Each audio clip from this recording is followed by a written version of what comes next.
All right. So obviously on my channel and just all over YouTube, the anti-Kobe propaganda has been Yeah. out of control. I've been talking about it a lot. Hopefully, it's starting to simmer down. Somebody said in the comments, they were like, Johnny, you're just going to talk about Kobe every week? And I'm like, well, the instant these haters stop saying some wild crap, maybe I'll Yeah. stop talking about Kobe. But I wanted to do something a little bit different. I wanted to stay on topic of the like replacing Kobe with another star to go along with Shaq. But in this way, it's not disrespectful. What I'm looking at is Kobe played with Shaq for 8 seasons from 1997 to 2004.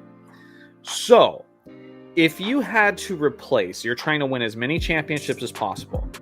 If you had to replace Kobe with one player during that era, and you're getting that guy from that same window of time, so literally somebody who was playing at that same time from 1997 to 2004 to be teammates with Shaq, who would you pick?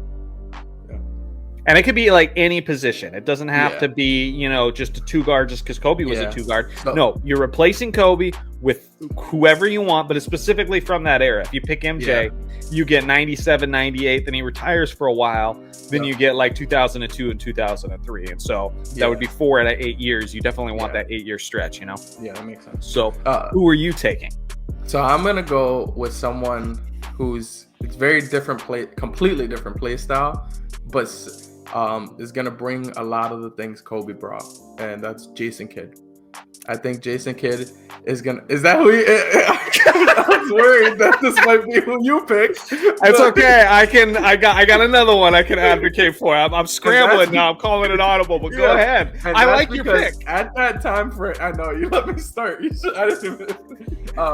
At that time frame, he averaged like anywhere between 10 and 11 assists, or at least span of that time frame. He was an all defensive first team selection 4 times. And obviously you're not going to really have the issue with him wanting the ball over Shaq. Like if he's going to be the one feeding Shaq, it's going to flow perfectly. All you have to do is add a little bit more shooters around them, I think.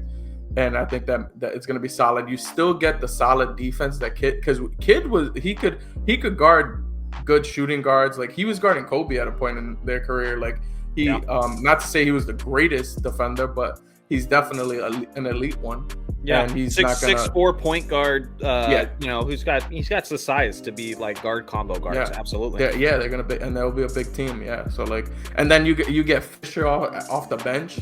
Like I feel like that would run pretty smoothly too. Like so, I just felt like Kidd would definitely, and obviously it's easier because he's a point guard. It's gonna work a little better than Kobe obviously being the shooting guard and wanting the ball. So I think that just that mesh, you probably won't get Shaq doing all the little subliminals on the side, Sure.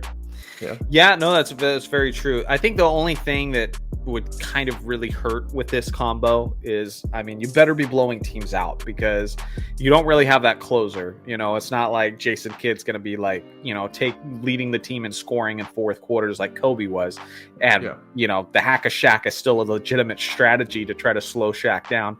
And so fourth quarters of close games might be a little bit tough, but Jason Kidd was just, oh my God. I think Kidd, especially in like, he's his IQ and everything in big moments. Like he definitely, I feel like that would make up for like the lack of shooting and being able to control the, the close, like that closing moments. I think him having the ball in his hand is what they needed. And like Kobe having the ball in his hand is what they needed. And Kidd would be the same in that sense. Yeah. Just such a fantastic passer. And one of the things about Kidd is he would be competing with Shaq immediately because Kidd was the rookie of the year in 1995, and in 97 he's already almost averaging 10 assists a game, and then by the next season he's an MVP candidate, averaging 10 a game, and he starts leading 17 points too. Like, and so he gets to points where he starts like leading the league in assists per game year in and year out. Obviously he's a guy who made it to the NBA finals, albeit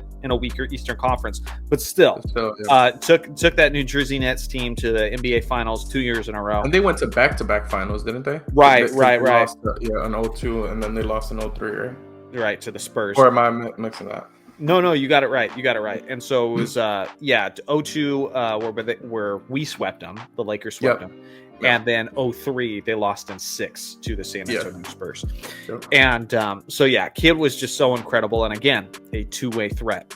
And he's going to have that poise and all that. And like, he was that guy up until 04. Kobe can't even say that. Like, Kobe took a few years before he was really that guy. I mean, he was, 96, 97. I mean, Del Harris kept him on the bench. And so, maybe Kobe could have had more of an impact if he had been playing more of his rookie season. Maybe he isn't like shooting all those air balls in the fourth quarter. And so, there's a lot of questions about that and that sort of thing. But the growing pains of Kobe between Kid doesn't have those. Kid won't, at least from those first couple years, you get more shots at the title pretty much. Yeah. But all right. I mean, you picked Kid, so I need to pick someone else. You could pick Vince Carter. You could pick Tracy McGrady. The problem with picking one of those guys is with T-Mac, I think, when did he come into the league? Like 98, 99, I think? And then and then Vince Carter, what was that like? So 97, 98 was T-Mac's rookie season, but he was off the bench for a couple years, and so he isn't really going to be a big impact player until probably, like, you could argue 2000, but 2001 was when he really arrived.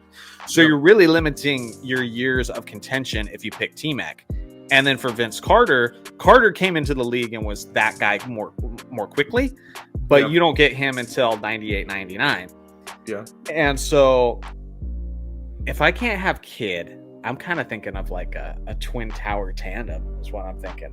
Oh, really? Okay. So I think it's surprising that like, and I could kind of understand why, but the Iverson completely not even being like a no. He's definitely a good choice too. He's a guy like, come on, 2001, like automatic championship right there. That one, like, just right there. That's an automatic. I mean, maybe, but I think he still got the egos. Like, Iverson at that time had an ego too. Like, is his ego bigger than Kobe's? You can argue. You 01, like. 01 Iverson, like, come on, like, the league was trying to get him to like not dress a certain way and all this. Like, he had an ego to him. Come on, for sure. I think my biggest concern with them, if you put Shaq and Iverson, it was work ethic. Like, practice is not held in high regard if that's your superstar tandem. But no, Iverson, that would just be dominant. I think they definitely win one or two. I would say. I'm saying at least 2. Yeah, I just at least because that's another guy that, like, that's the thing is, like, when Vince Carter or T-Mac or all these type of guys act like I could have been on the NBA finals and being, doing what Kobe was doing. It's like, we don't know that. We do know that about Allen Iverson. We saw him do that, and so just plugging him in with Shaq and being like, he's going to be that guy when it matters the most. Yeah, I fully believe that, Yeah. And the only thing is, like, AI loves to attack the basket and Shaq clogging the lane. I'm not sure if I like that as much, but he is going to be that closer that, Jason Kidd wasn't necessarily. But I think Iverson coming off the crossover and then, like, now a defender has to pick between him and Shaq. Like, you're going to get those lobs so easy. Like, I think that would be pretty dominant. Yeah. It's just defense though, because Shaq was never the greatest defender and he fouled a lot. So and Iverson, obviously, he's a smaller guard. Like, I feel like that's where they could probably get into trouble. But I think over time, that's the reason I feel like 1, because it's just their talent. But then the second one, like a 2, is hard because, like, after you win that championship, you're one of the guys. Like, Iverson is, like, he was MVP in 01. Like, so he's that level of player. Shaq is obviously MVP and thinking he's God at that point. So I feel like I'm not 100% sure if that would work. Like, just because I really do feel like their egos would definitely, like, especially if Shaq does one of those media things where he's like, the team ran better when it came through me. Like Iverson's not gonna take that the same way Kobe did. I feel like. So. Yeah, for sure. Well, it's funny. Just the more you unpack it, and the more you talk about it, it's just like you just kind of realize, like, man, Shaq and Kobe. I mean, they weren't necessarily a perfect match, but when you think of like the way their games kind of complement each other, with like Shaq drawing attention down low, getting the other team in foul trouble, Kobe dumping it down to him, and then Kobe closing in the fourth quarter, and Shaq wasn't a guy who took his fitness and his work ethic, the most serious. So he needed a guy like Kobe to kind of have that edge to kind of push him. They act like, that was a point of contention. Being polar opposites was actually I mean, it's like iron sharpens. Kobe needed to reel him in, and Shaq needed to show him like there is more than just being a psycho. yeah. Well, you hear it like iron sharpens iron. Well, what's required for iron to sharpen iron? Some friction. Okay, there was a lot of friction and a lot of pushing each other. I think they made each other better a lot of the time. And so I think Kobe was which is funny. We're like 12 minutes in, and I still haven't got to my pick. And I think you might think you know who I'm going with, but it's actually not. Some people might think Tim Duncan. Now you're forfeiting 96 to 97 if you take Tim Duncan, okay? And if you get 7 seasons worth of Shaq and Duncan, and you're willing to surrender the one, I don't necessarily hate it, okay? As far as a leadership standpoint, I do worry about those two meshing. I really worry about Shaq. Yeah, just because like I don't know, like Duncan, like I get he's looked at as a guy who could like get along with just about anybody, but at the same time, like Shaq is such a goofball. He was such a goofball, so much horseplay. Tim Duncan is more like a quiet, stoic professional that I almost wonder if he'd like look down upon Shaq for his antics. Like if that would be a point. Kobe did. Yeah, I mean, Duncan never had a guy like that. So it's like impossible to say. But like Shaq, from a personality and leadership standpoint, would be unlike anything Duncan's ever definitely Pop like nipped that in the bud right away, like early. Like this is how we're doing things, and Phil Jackson did not. He very well let the chaos ensue. So I could definitely see it. So I like Timmy, but I don't want to surrender that year. I want to be competing for championships immediately. So give me Kevin Garnett. Okay, if I need one guy to replace Kobe, and I can't take Jason Kidd because he's off the board, give me Kevin Garnett, because that defensive intensity, I feel like he could kind of play the role that Kobe played just from the power forward position, where he's driving Shaq, to get his butt in the gym, to carry his weight, that sort of thing, because how he's going to be intense too. Well, and I think he could have even he might have even had a greater impact on Shaq than Kobe did as a defensive player. Like if they're both holding down the low post in the painted area, he feels so much more free to do certain things. KG's going to hold Shaq accountable. He's going to say, hey, if I'm carrying the low block down here, this area is your domain. And so I think that just would have been a terrifying combo right there. The only thing that scares me with the bigs is you always need a guard to make it work. And like, if you look historically, any big that won multiple championships, they always had a guard with them. So like, and it's usually an all-time great one. So like, that's where it's like it becomes difficult for me to go. If I have a big already, I'm like thinking of a guard, some type of shooting guard, point guard, something like that. Like, but they try to find that. I mean, maybe and I'm not saying it's going to be like Jason Kidd or Kobe or anything like that. Maybe you just get a guy who can facilitate a little bit more, and you go through 1 year, 2 years of not having that guy, and it's a bit more of a struggle. But once you make that work and you have that nucleus, and especially with the triangle, you don't really need that Jason Kidd type as much. True. Which is something I didn't consider. You bring in Jason Kidd and he's working with the triangle. Now he doesn't understand it. It's a little weird. That might actually be an awkward point too. So I like KG. I think that'd be dominant. And I'm not going to just say that they'd win 3 championships just like Kobe did. Everybody just throws it in like it's no big deal. Like, they didn't win 3. They won 4, 5, 6.